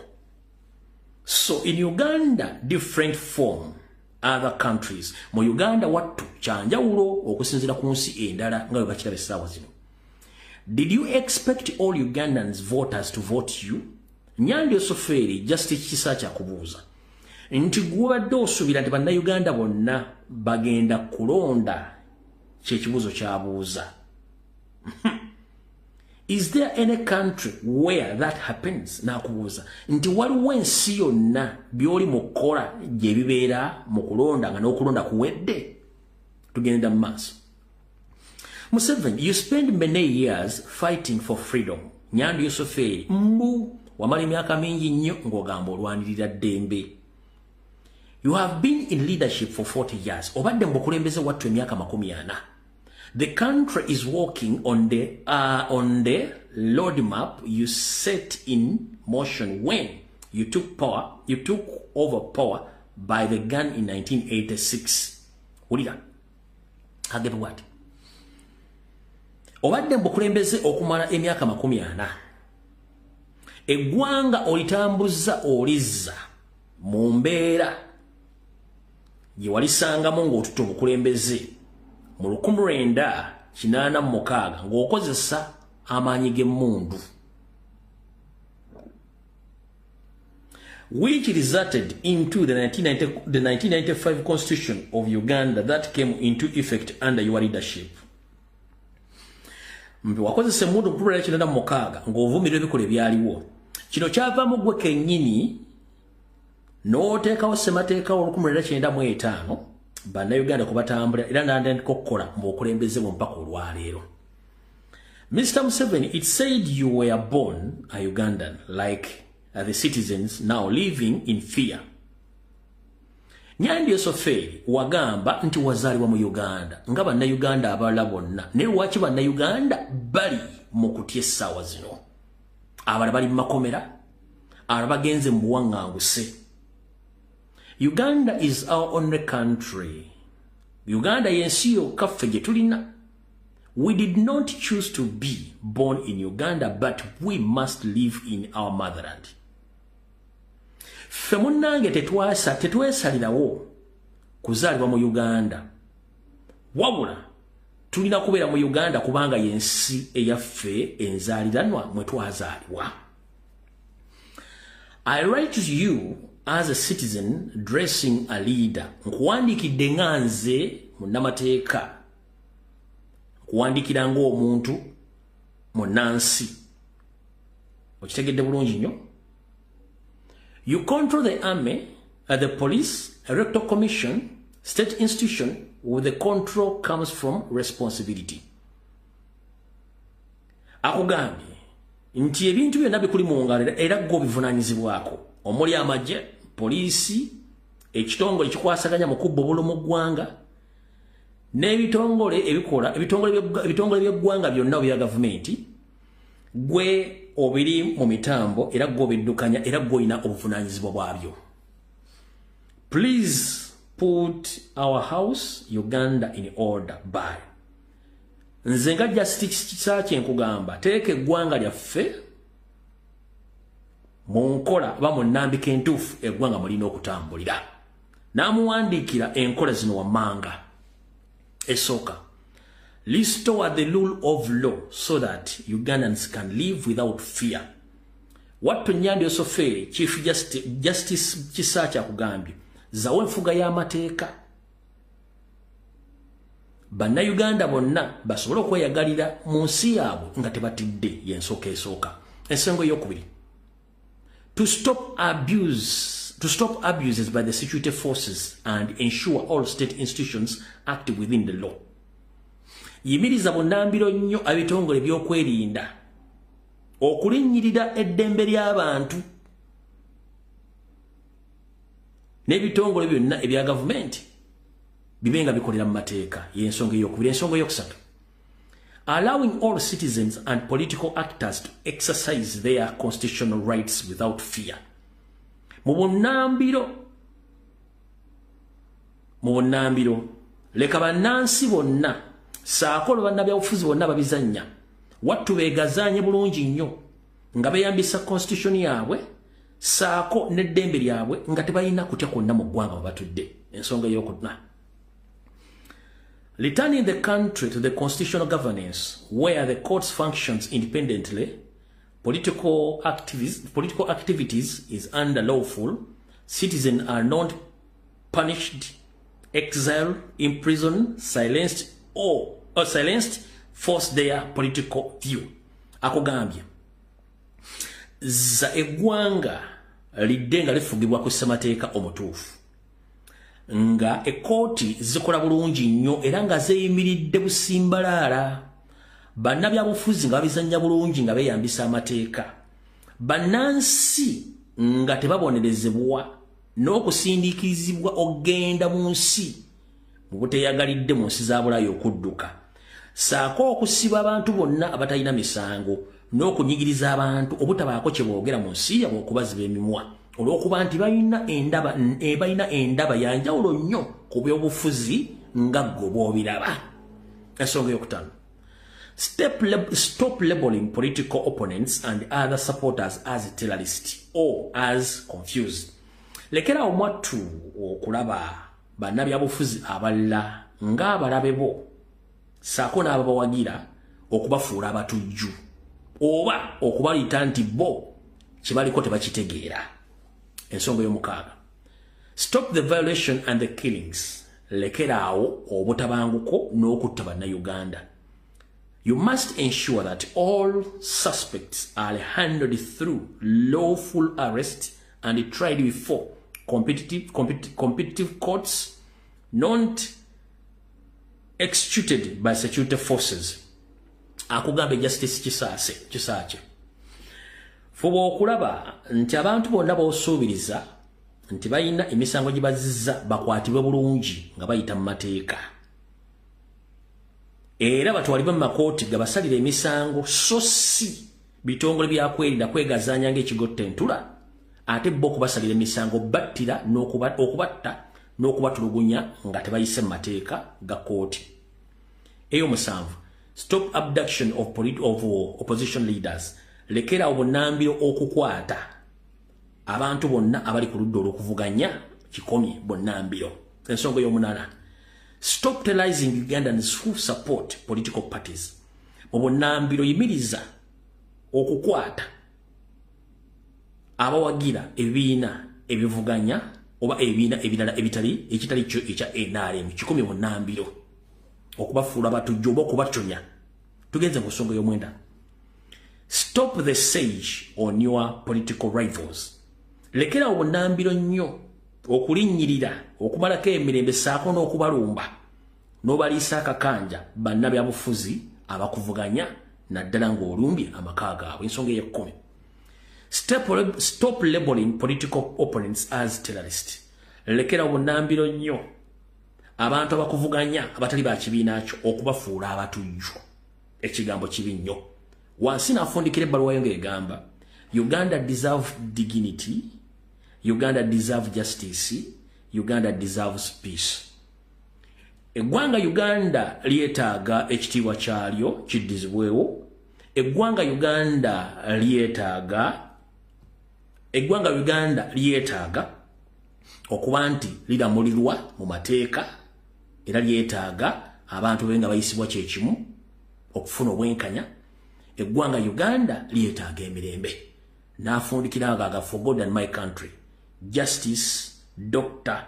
Esther Katimbo Kisaache, former Justice of the Supreme Court of Uganda. Bwati bw'awandiise ebbaluwa ye. Bwagiwandiisa. Bw'oli ebigere by'omukyalo oyo n'ebigere bye twogera tibyawukana. Ffe tetulina mu lutalo na Museveni. Tuli mu lutalo n'ebikolwa bye mukola ebitakkirizibwa mateeka. Nze okujja oba comrade n'ayogera ekigambo mu kyalo tekimufuula mutujju. Tekimufuula mutujju kubanga eryo eggwanga lirye. Abantu bangi mwe mulowooza nti bannansi abali mu kukolagadde benga lyenga embwa etunda omuzigo nga bbe byensi tebibakwatako ne mubbanga teboogera ne muttanga teboogera. Balonze mulala olangirira mulala kati abantu bate bagenda kwogera ensi ogenda kufuga ki. Bwatyo bwayogedde yaliko omulamuzi n'adduka mu buwaŋŋanguse Justice Kisaache Katimbo yebadde ebbaluwa ye. Kitegeeza ensi eraba, ensi eyimuse, agali awamu ge galuma ki ge galuma ennyama. Oyinza okuba nga weesudde gwa nagamba ng'oli eyo nkutegeeza ensi yekwatako. Ebbaluwa bbiri zonna mmaze zisoma era mu butongole kanziggyemu wano.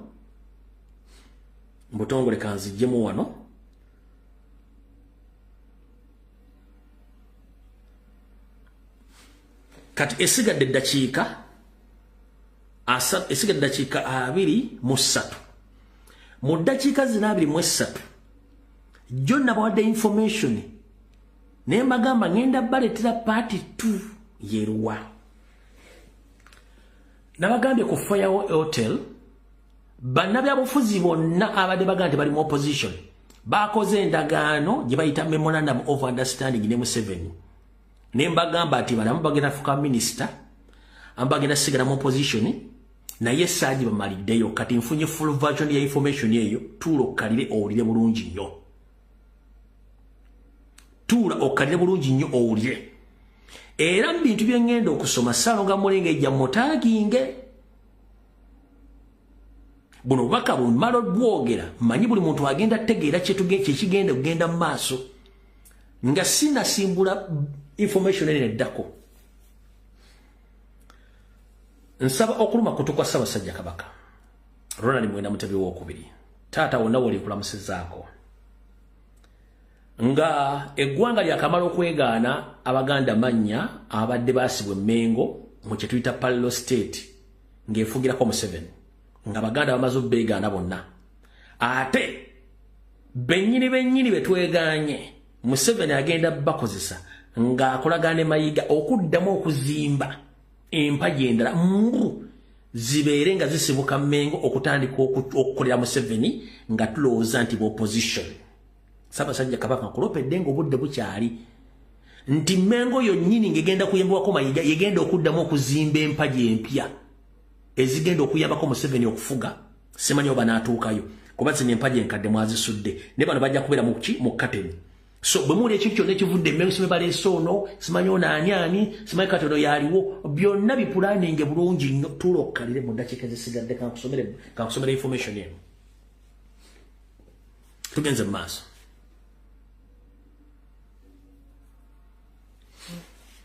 Olunaku lw'eggulo no kangatandike wano.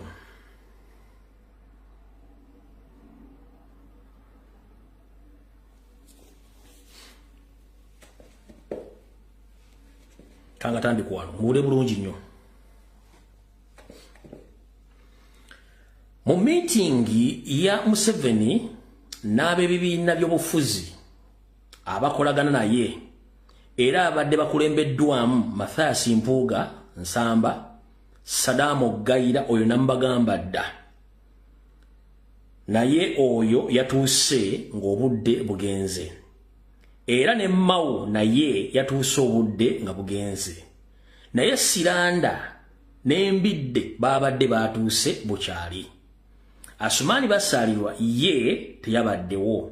Speaker Anita Amongi n'omumyuka we naye yabaddeyo. Wulira bulungi nnyo. Olukiiko wabadde Kisozi ku faamu ya Nyandwe. Wulira bulungi. Ndowooza oyinza okuba nga ojjukira eggulo ebifaananyi ebyafulumiziddwa nga Speaker Anita Amongi bali ne Museveni nga bayimiridde n'ente. Amawulire ne bagabuzaabuza nti babadde Lwakitula kyokka nga ate babadde Kisozi eggomba. Kaakati bannabyabufuzi bwe batuuse ewa Museveni yabatabukidde naddala Mpuuga Masayas ng'amubuuza nti yamusuubiza okuzza Bobi Wine mu kyalo kyokka yamulemye. Era Museveni teyabadde na bigambo biwoomu eri abakulembeze ba Democratic Front.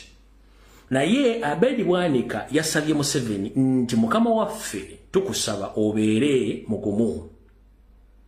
Kiwatutuma tugenda kikola mu bbanga ttono nnyo mu maaso awo. Era Museveni n'amubuuza nti mugenda kikola mutya? Abedi Bwanika n'amuddamu n'amugamba nti opposition tetugenda kuggwa mu ntalo, tugenda kukuma entalo. Era bagenda kukolagana ne Mengo. Owulidde bulungi? Era tugenda kukolagana ne Mengo okunafuna opposition yonna. Era bakulembeza Mengo nga bakolagana ne Charles Peter Mayiga.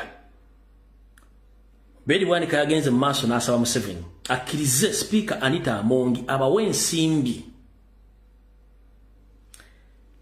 nga ssente zino ziina kuyita nga ziva mu ssako ya Parliamenti ezigenda okukola ekiddako. Museveni yagambye Among nti ssente ezo zirina kutambuzibwa mu mateeka era zireme kumanyika wa Ssennyonyi. N'afundikira. Mpuuga Masayas yasabye Museveni ayogereko ne Ssaabalamuzi ayise ekirango eri abalamuzi bonna obutakkiriza wa opposition awaabye omusango gwonna kuguwangula ne bw'abanga ye mutuufu oyo Mpuuga. Mao yasabye Museveni wabeewo olunaku mu maaso awo bamuleetere ba MP bonna abali mu opposition abamukkiririzaamu. Mao yagamba. Saddam Gayira yasabye Museveni bw'aba ayagala okukkakkanya emitima gy'Abannayuganda, Museveni ayite bannaddiini kubanga bo abantu be bawuliriramu. Oluvannyuma Museveni yakkiriza okuddamu okubasinkana mu mwezi ogwokusatu n'asaba ensonga eno ojjogerako leero. Mpuuga bamanye nti bye bakola byonna okulya mu nsi olukwe n'abantu si birungi era ensi ebalaba. Kira bagambye Museveni nti Bobi Wine yaddukira wa muganda we Chairman Nyanzi. Oyo Mpuuga yagamba nti Bobi Wine yaddukira wa muganda we Chairman Nyanzi. Era bagamba nti mu bbanga ttono nnyo bayinza okulumba amaka ga Chairman Nyanzi. Kansule nti ensi ewulidde buli kimu kitegedde. Mu bbanga ttono nnyo bayinza okulumba amaka ga Chairman Nyanzi oba amaka ga muganda waani wa Kyagulanyi yenna mu bbanga ttono nnyo. Nabagamba abantu bano batambulirako from A to Z. Mutegedde omulimu gwa Mayiga, mutegedde bannaddiini omulimu gwabwe. Nabagambi mu video ginakoze olunaku lwa dyo mudde mugirabe nti bagende wa Kyagulanyi ku mission ya kolaki ya kubega. wabula kyolina okumanya nti kati abantu abasinga obulabe mu Uganda ye group y'opposition yonna etali Kyagulanyi be balabe nnyo era abatemu nnyo amanya nga basomedde kyekyabaddeyo kuva jjo nabagaba basayinize mu mulanda mu understand baganda mbagenda fuka ba minister ababanyi zo bafula ba ambassador ababanyi zo sikira mu opposition bakyazanya mizanyo kyovola nti immediately bavude ne bawa airplay ku TV ne ku radio ngabo gere bitakwatagana. Their main objective is to kill Robert Kyagulanyi Ssentamu and to put Robert Kyagulanyi Ssentamu as well. So Museveni anonya Kyagulanyi 50-50 nabano banonya Kyagulanyi omujjawo 50-50. Wakitegedde bulungi. Ogwange ngokoze sagala muntu yenna agambe nti sikoze mulimu gwange. Buli kimu kibagambya. Bwe malo bibagamba mu dakiika 14 buno bwebaka bwange muganda wange batubbye akallo era batukozesezzaako ogw'obulisa maanyi akalulu wakawangudde bulungi nnyo kubanga mmanyi nti nebwebba mipiira n'okuba golo ejaganya wabula yabbye akalulu ali mu kiyongobero nnyo to the extent ate ayagala kujjawo gwe yabbye aleme kubanga amukubira nduulu wabula nga bagamba nti etaafe etuusa mugenyi era ebibbe tebyala abasajja bali mu kutya temmanyi basajja kutya ko balimu enjovu bagibbye ne mutulera tejaamu enjovu etambula eyuza emmotoka soko mbuulire wano akantu kano wammanga wawangudde ne 71% sikyo yes kiki ekikunonyesa Robert Kyagulanyi Ssentamu gw'owangudde when wowangudde omusaluga wamuwangudde kiki ekimukunonyesa ng'omuntu individual omunonyeza ki oba wowangudde yes kiki ekikunonyesa ate Kyagulanyi nga wowangudde gw'owangudde you won the elections why do you after Robert Kyagulanyi Ssentamu why are you hunting Robert Kyagulanyi wowangudde ekituufu kiri nti bo bagamba tebasobola kubeera mu ggwanga nga Robert Kyagulanyi Ssentamu waali yensonga lwaki bamunoonya bamugjewo naye ng'omuntu asinga okubamu ekintu kino omubi bamuyita Anita Amongi bamuyita Mpuga Masasi Nsamba bamuyita Charles Peter Mayiga Ssalonga Mulenge Jaff tubadde Mengo be bantu abo bamuyita Elias Lukwago be bantu abo bamuyita Ibrahim Ssemujju Nganda tebagala kulya kulinnya bayita Kyagulanyi enjovu ne mu train eganye okujjamu ne mulole egenda eyuga eriwete emmotoka ezitambula nga empira enjovu eganye naye nga bawangudde bafunye ebitundu 7 ne bali mu kutya kubanga kyebabbye bakimanyi first and foremost tukansooka mbategeeze international community yaganye okumulitigitimaizinga era bamuga nti muddemu okulonda akalu bakaddemu bakaloki bakaba waliwo information ejyanda kumbeba akalu kaddibwemu kalondebwe oba akalu kaddibwemu kabale but unfortunately Abed Agundi Simon Mugenyi Mbereji byabakama taina tele sheets taina dira form za Museveni kyokka ffe tulina dira form tulina ne tele sheets tuzirina bwe tuka tugenda muri count abawedde okitegera bulungi bwe tuka tugenda muri count abawedde ne bamugandi baddemba kabale bulungi nnyo abawedde kati kyalina okukola agamajje gayina otteka ku ne muwasinga bana basajja bizi bali mu kubanga intelligence report ya mugamba singa amajja ago gaweze emyezi ena ku street nga gali ku street yako genyini gagenda kulumba Museveni Kenya kasita gamala emyezi ena ku street one bachali tebalya bachali tebanaaba emmere bagibatya mu bucket ngambizi tebabasasula musaala ompulya bulungi nnyo bennyini kasita ateeka amagye emyezi egi ku street aba awedde ekyo bamuwadde mu intelligence report kyokka nga tuli mu January Tuina February, tuina January, February, March, April, mpaka mu May waina okulayira. Amaje gajja kubeerako oba inange kubanga buli kimu akitya. First and foremost akimanyi regular UPDF eringa mpologoma nkadde erindira ku luzi. Mu SFC mulimu abalindidde ku luzi. Mu system yennyini eri abalindidde ku luzi. Ekituufu kiri na mu system yennyini bakimanyi nti omusajja bamukubya akalulu super. Mu system wennyini baga akasajja katukubye. Bakayita kasajja katukubye. Gomanyi nti ffe tuli basanyufu ate aba NRM banyiivu bayongobevu. Gomanyi nti batubye. Naye tulinamu essanyu naye aba NRM bayongobevu. Wale baddeko ng'olina omukazi guweegomba. Noyagala omusemu ssente n'agaloga kale kamulepinge buli n'omulepinga olwa mu bagamba mukazi mulwadde wa siriimu alina kumpeke. Bakusomera abasajja bakafa. Kali Museveni bwati bwaliko. Kyalimu.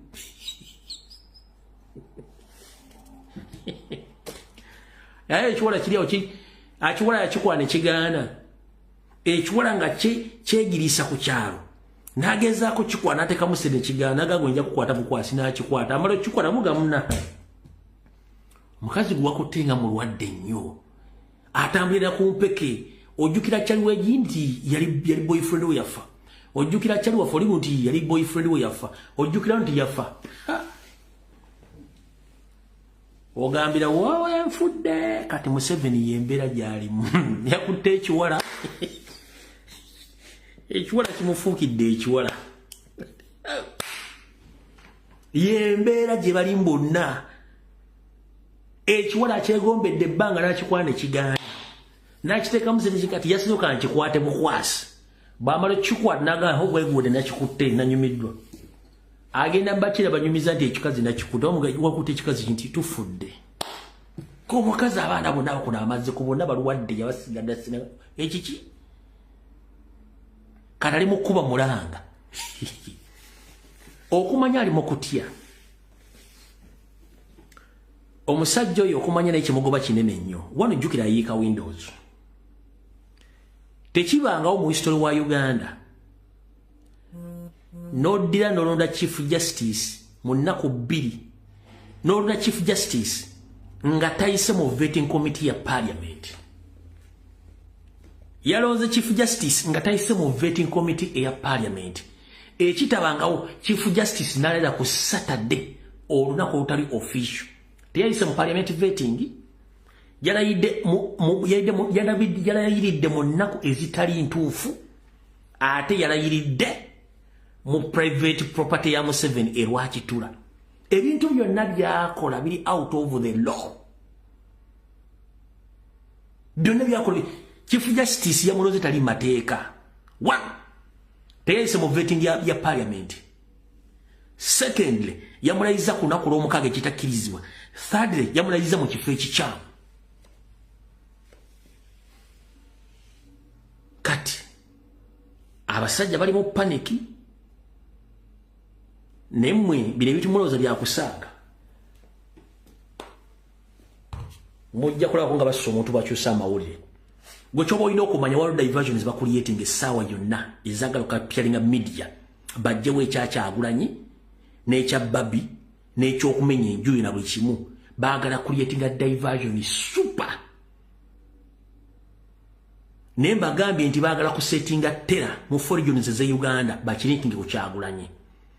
Sebo Museveni ne bannammwe. It is on record. International media, mainstream media zibeera kuno nga ziwulira information yezikonvertinga. Ne bagoberera almost 97% mu information gyempadde entuufu.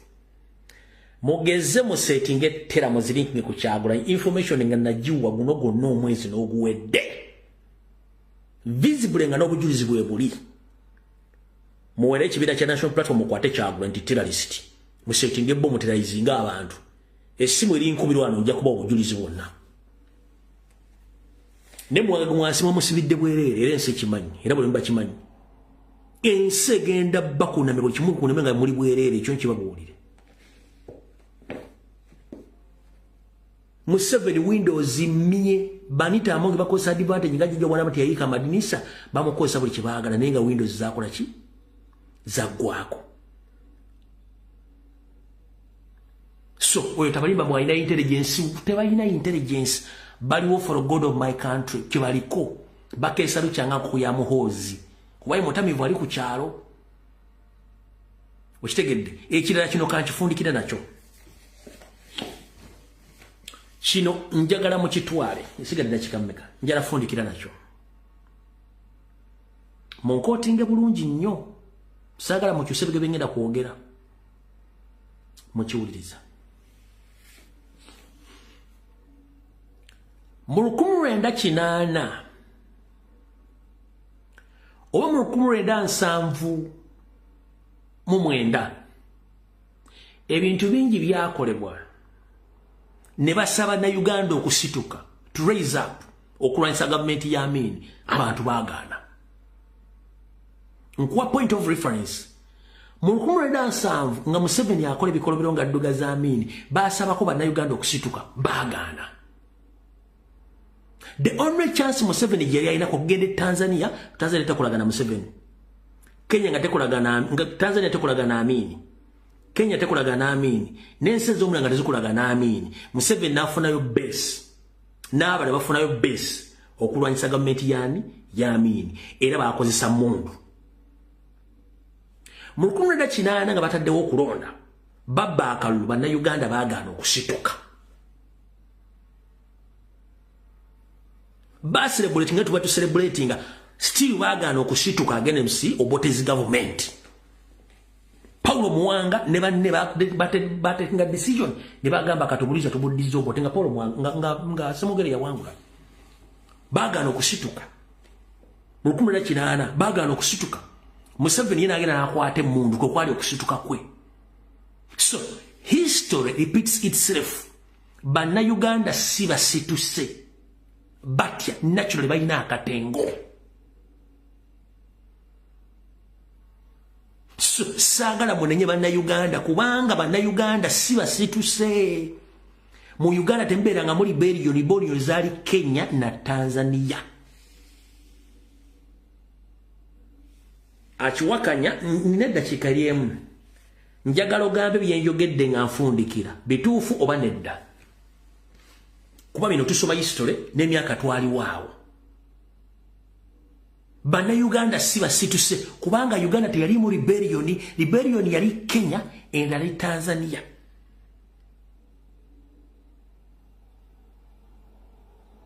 Gochimanyi nti abaagala change basinga okutya. Okimanyi nti abaagala change basinga okutya. Nti ze sijja genda kwekalakasa naye ate njagala change bannange.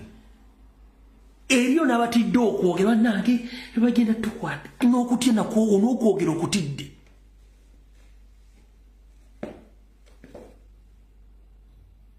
Kati saagala nga banne no it's over to you.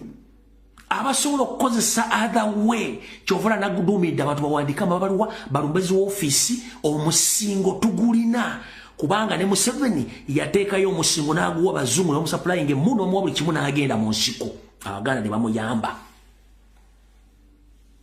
Kati saagala munenye banna Uganda yeeyo nature yaabwe yenkula yaabwe. Yenkula yaabwe saagala obanenye enkuzizayo history ne mukusomesa. Bino bintu binsinga emyaka n'enkula okunoonyeza ne basomesa ebintu bino mbitegeere. Mr. President, whenever you are, please don't base on Ugandans that they will rise up. It is impossible. Tebajja kikola. Unless tomanyi nga kiyinza okubanga obulimu balina bungi nnyo. Secondly, ku nsonga eyo Museveni ya creating a poverty whereby nti buli muntu yinaga nalyaki yakuteeka mu zenkolawo zendya eyo system mbi n'akuliyetenga mistrust mu bannayuganda buli omu atya munne kubanga tomanya ani. This time around abantu bajja kusituka. We encourage you to raise up. Bannayuganda mbakubira omulanga ate temutte tufuna nka revolution musituke ekyokukola mukimanyi musituke wadde tekiba ngo bagambe ne musituke musituke